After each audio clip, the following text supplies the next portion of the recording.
آج تک کسی نے یہ دعویٰ نہیں کیا، میرے نبی نے دعویٰ کیا میرے پیچھے آؤ دنیا اور آخرت کی عزت پاؤ۔ ایک بدو آیا، کہنے لگا اے محمد، آپ نے کہا لبیک۔ اب بدتمیزی کا جواب ہمیشہ محبت سے دیتے تھے، آپ نے کہا لبیک۔ کہنے لگا 3 باتیں سمجھ میں نہیں آتی تمہاری۔ آپ نے کہا کیا؟ کہ تم کہتے ہو ہم باپ دادے کا دین چھوڑ کر تیرے دین پر آئیں گے، ہم کیوں چھوڑیں گے؟ اچھا، اور کہ تم کہتے ہو روم فتح ہو جائے گا، ایران فتح ہو جائے گا، اتنے بڑے بادشاہ یہ تیرے فقیر بندے کیسے فتح کریں گے؟ اچھا، تیسری کہ تم کہتے ہو مر کے مٹی ہو کر پھر زندہ کیے جائیں گے، کون زندہ ہوا ہے آج تک؟ کوئی پیو دادا ساڈا اٹھی تے قبریں سارے موئے پہ کتھوں آ گئے؟ آپ مسکرائے، آپ نے کہا لعلک تطول بک الحیا، انشاءاللہ تیری زندگی لمبی ہوگی تو دیکھے گا سارا عرب میرا کلمہ پڑھے گا، ایران اور روم بھی ٹوٹ کے آئے گا، اور باقی رہے گی تیسری بات مر کے اٹھنے والی، تو اس دن تیرا ہاتھ پکڑ کے تجھے بتاؤں گا۔ تیسری گل پوری ہوئی کہ نہیں ہوئی؟ وہ کہنے لگا میں نہ مانوں، بڑا کوئی تکڑا ہے، واپس ہی ٹر گیا۔ جب مکہ فتح ہوا، عرب مسلمان ہو گئے، کہنے لگے ایک غلطہ ہو گئی۔ حضرت عمر کے زمانے میں ایران بھی فتح ہو گیا اور روم بھی فتح ہو گیا، کہنے لگے دوئی بھی ہوگی کہ دیں تری ہو ہی نہ جاوے، بھلیا کلمہ پڑھ لائے۔ تو اس نے کلمہ پڑھا اور ہجرت کر کے مدینے آ گیا اور زندگی مدینے گزاری۔ حضرت عمر جب وہ آتا ان کی مجلس میں، حضرت عمر اس کو فل پروٹوکول دیتے، تو صحابہ حیران ہوتے، ایک بدو کے لیے عمر جیسا بندہ پروٹوکول کیوں دیتا ہے؟ تو ایک دن انہوں نے فرمایا میں تمہیں بتاؤں میں سے کیوں پروٹوکول دیتا ہوں؟ میں اس مجلس میں تھا جس میں یہ آیا تھا، اور اللہ کے نبی نے اسے فرمایا تھا قیامت کے دن تیرا ہاتھ پکڑ کے تجھے یاد دلاؤں گا کہ موت کے بعد زندگی ہے کہ نہیں، اور قیامت کے دن جس کا ہاتھ میرے نبی نے پکڑ لیا جنت میں پہنچانے سے پہلے کبھی نہیں چھوڑیں گے۔ لہٰذا یہ بڑا خصوصی آدمی ہے، اس کو میرے نبی نے پکڑ کے جنت میں پہنچانا ہے۔ میرے بھائی بہنوں میں یہ کہنے آیا ہوں، اپنے ہاتھ چھڑا کر نبی کے ہاتھوں میں دے دو۔ میرے نبی ایک خوبصورت زندگی لے کر آئے جس میں کچھ حصہ عبادات، مختصر عبادات ہیں، نماز 5 وقت ہے، باقی کچھ نہیں، روزہ سال کے بعد ہے، وہ ابھی آ رہا ہے۔ میرے نبی پہ 9 رمضان آئے، 9 میرے نبی پر 9 رمضان آئے۔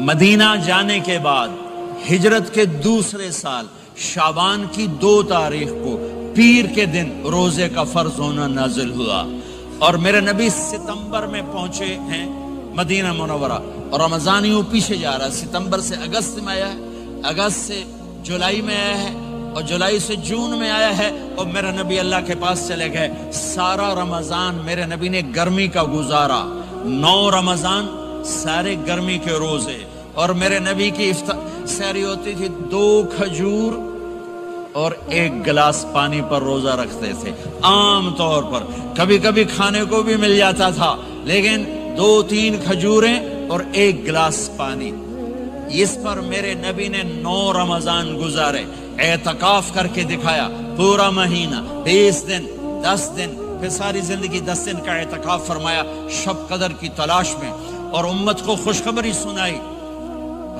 رمضان آ رہا ہے تو میں تھوڑی سی تفصیل بتا دوں۔ میرے نبی منبر پر آئے، کہنے لگے ماذا یستقبلکم وماذا تستقبلون، وہ کون آ رہا ہے؟ صحابہ وہ کون آ رہا ہے؟ پھر ہم نے کہا وہ کون آ رہا ہے؟ حضرت عمر کھڑے ہو گئے، یا رسول اللہ اوحی نزل، کیا کوئی وحی آ گئی؟ کہا کیا کوئی دشمن آ گیا؟ نہیں۔ تو پھر کون آ رہا ہے؟ آپ نے کہا رمضان آ رہا ہے، رمضان آ رہا ہے، جنت کے دروازے کھل گئے، جہنم کے دروازے بند ہو گئے، رات کی تراویح کی نماز ملی۔ آپ کا رمضان آج کل بڑا اوکھا ہوگا لیکن اجر بھی بڑا ہوگا۔ میں نے 1 دن پہلے واپسی رکھی بھی، 18 گھنٹے کون ہی تھے بکھا رہے آپ تو پھنسے ہوئے، میں تو نہ پھنسوں، تو اس کا اجر بھی اس کے مطابق ہوگا، اجر بھی اس کے مطابق ہوگا۔ تو میرے نبی کا سارا رمضان گرمیوں میں گزرا ہے، گرمیوں میں گزرا ہے، اور آپ نے 3 دن تراویح کی نماز پڑھائی۔ پہلے کسی امت پہ تراویح نہیں آئی، ہماری امت اس امت پہ تراویح کی نماز آئی. پہلی امت کا روزہ مشکل تو ہمیں ایک آسانی ملی, قیس بن سرمہ. پہلی امت کا روزہ 24 گھنٹے 24 گھنٹے 24 گھنٹے.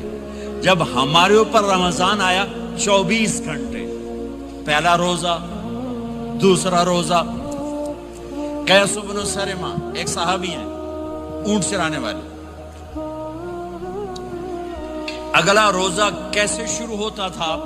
سورج ڈوبنے کے بعد آنکھ لگ گئی, روزہ شروع ہو گیا. روزہ شروع ہو گیا. جب تک جاگ رہے ہو کھاتے رہو, آنکھ لگی روزہ شروع ہو. یہ گھر آئے, کہنے لگے بیوی سے کوئی افطاری ہے؟ کہنے لگے ویلے بیٹھے ہیں, کیسا کوئی نہیں. پھر کہنے لگے تو اتنا تھک کے آیا ہے تو چلو میں تیرے لیے کچھ انتظام کر کے لاتی ہوں. اب یہ تھکے ہوئے آئے تھے, یہ لیٹے اور آنکھ لگ گئی, سورج ڈوب گیا. بیگم کو آنے میں دیر ہو گئی. جب وہ آئی دیکھا تو سوئے ہوئے. کہا لگتا ہے ابن سرمہ, ارے سرمہ کے بیٹے تیرا تو کم ہو گیا. ان کی آنکھ کھلی, کیا ہوا؟ کہ اگلا روزہ شروع ہو گیا. تو ظہر کی نماز میں آئے, مسجد میں تو بے ہوش ہو کے گر گئے. تو اللہ کے نبی نے پوچھا اس کو کیا ہوا؟ کہ یا رسول اللہ یہ سحری کے بغیر روزہ شروع کر دیا. تو میرے نبی کا دل ایک دم مٹھی میں آیا. تو میرے اللہ نے قرآن اتارا, چل میرے حبیب آپ کو رنجیدہ نہیں دیکھ سکتا, آپ کی امت کو اجازت ہے سحری تک کھاؤ, کلوا واشربوا حتی یتبین لکم الخیط الابیض من الخیط الاسود من الفجر ثم اتموا الصیام الی اللیل. رات کو آسانی کر دی, کھاؤ پیو.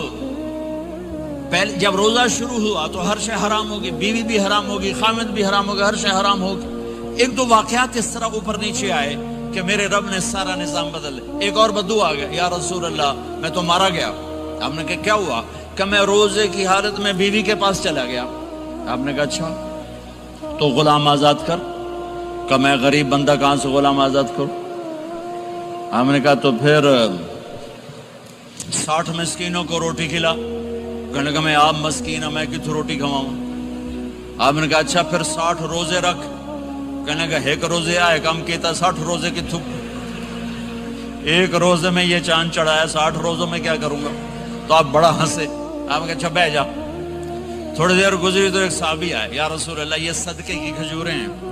تو آپ نے او بھائی کتنے ہیں؟ جو بیٹھا چوریا, یہ لے جا اور مدینے کے 60 غریبوں کو دے دے. وہ کہنے لگا یا رسول اللہ, اللہ کی قسم مدینے میں مجھ سے بڑا غریب کوئی نہیں, تسی یہ نہیں کرو, میرا جرمانہ مینوں ہی حلال کرو. تو آپ اتنا ہنسے کہ یہ دانت نظر آنے, یہ داڑے نظر آئے, اتنا ہنسے یہاں تک آخری دانت نظر آنے لگے. آپ نے کہا اچھا بھائی تیرا جرمانہ تینوں ہی حلال کیتا, پر اور کسی واسطے نہیں, صرف تیرے واسطے. تو یہ اوپر نیچے ایسے کام ہوئے تو میرے رب نے کرم کیا کہ چلو تمہارے لیے رات ساری حلال ہے, ہر حلال چیز حلال ہے. سحری کے بعد ختم. تو روزہ کھانے کا ٹائم تبدیل کیا, ایک نماز کا اضافہ کیا, تراویح.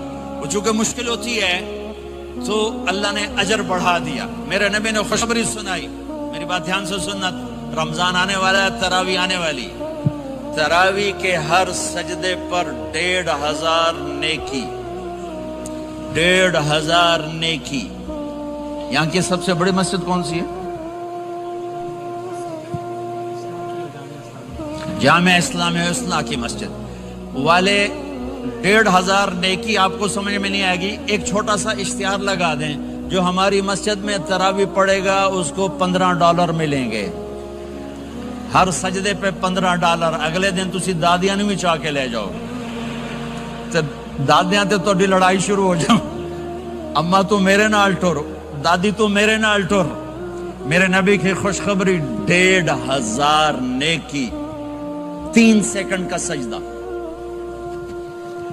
ہر سجدے پر جنت میں سرخ یاقوت کا ایک محل, جس کے 60,000 سونے چاندی کے دروازے. تسی ایک گھر لے کے ساری زندگی قرضے لائی رکھ دے ہو نہیں. ایک سجدے پر